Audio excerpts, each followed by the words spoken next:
Hi all, Bones here from Oz BSA Bantams. I thought I'd start to put together a video log of some of the restoration work that I do. I think there's a fair few people out there that are interested, especially in the Bantam world, about seeing how we go about fixing bikes up like this. So I'll give you a rundown on this bike here. A customer has asked me to get this bike up to speed for Motorcycling Australia regulations for to be able to race it at Sellex Beach, Eastern Creek, Broadford, any of those classic bike meets. So it's got to be Motorcycling Australia compliant, which this bike will. This bike itself is a pre-1954 YD engine plunger frame Bantam race bike, and it's an absolute cracker. It really is. So this bike was put together by the customer's father-in-law. His father-in-law was a diesel mechanic, and I'd reckon he would have been a pretty good one, because the modifications that have been done on this bike are top class. Really, really well done by a very, very skilled person. So over the journey, I've had to work on bikes where punters have had a go at hotting them up and doing mods and things like that. But the bloke who did this was definitely skilled. So I'll go through a couple of the features on this bike. The engine cases, I think, are a set of factory replacement engine cases because they've been re-stamped. So I'd say at some stage the engine's blown the crankcase to pieces, and they've got another set of engine cases, which you can do. You used to get engine cases with no serial number on them. I've actually got a set here, a D3 set with no serial number, brand new. The high compression centre fire head pretty much starts for part of the course. Pretty large AML carb. I'm not sure. I'm guessing 22 to 24 mil up the guts for that. This still even has a gear indicator pointer on it. Bit of a rare item. You can see they've modified for rear sets, modified seat a lot longer so you can get further back in the seats. The rear mudguard has a rolled lip in the centre of it, which gives you extra support, and the reason for that is the seat's actually bolting up to the guard. You can see these pretty hefty brackets that have been nicely fabricated up there as well. Tank, it's got the additional hood on the tank to be able to lay down on. That does not communicate with, nice cockatoo, and doesn't communicate with that, so that's not extra fuel in there, that's just something to lay on. Flat bars, unlike the bull's horn bars, and we've even still got the original racing numbers for this bike. Unfortunately, we can't use these because they're for the 125 class Motorcycling in Australia. It's black background, white letters. But what we'll do, I've got a friend who's a sign writer, so we'll actually replicate these looking old, and we'll get these back up. So, bit of a job ahead of me to get all this done. So this bike is absolutely not going to be blasted and painted or anything like that. Preservation's more than anything.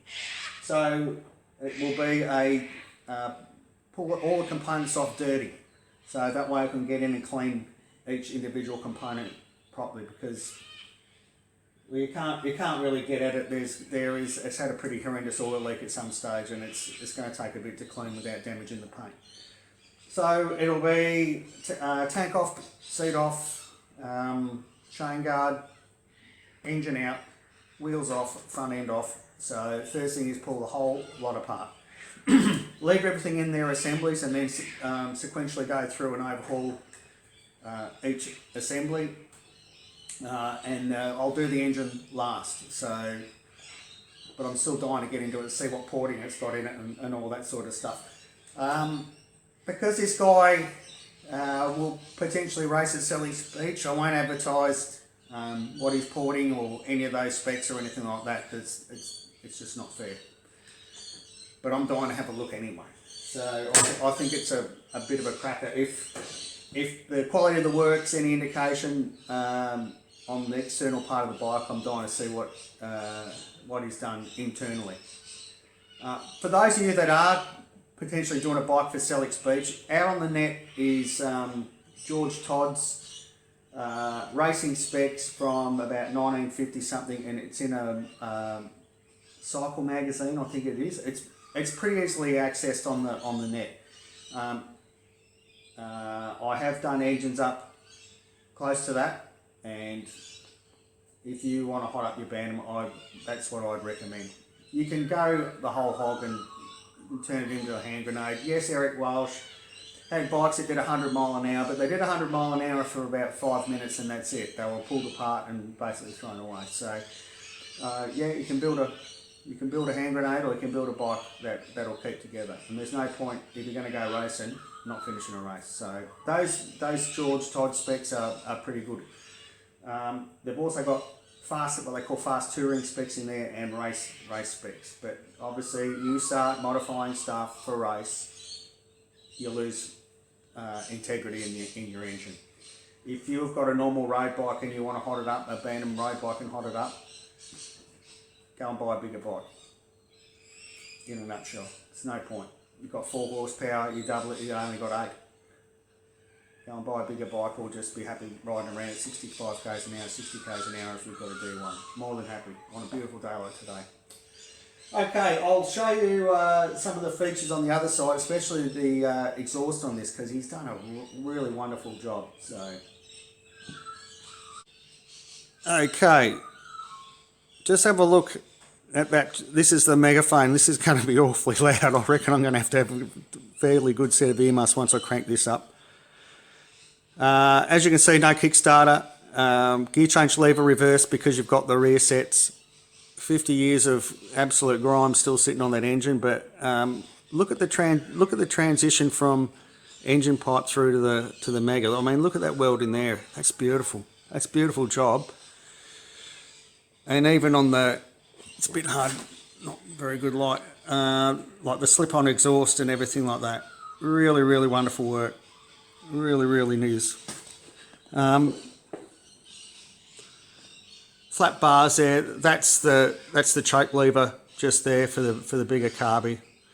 Flat bars. Now the old levers will have to come off, and we'll have to get ball end levers. We'll have to put those on because Motorcycling Australia spec. So yeah, looking forward to getting into this bike, and hopefully I remember to keep taking a bit of a video as I'm going through it, so you can all have a look.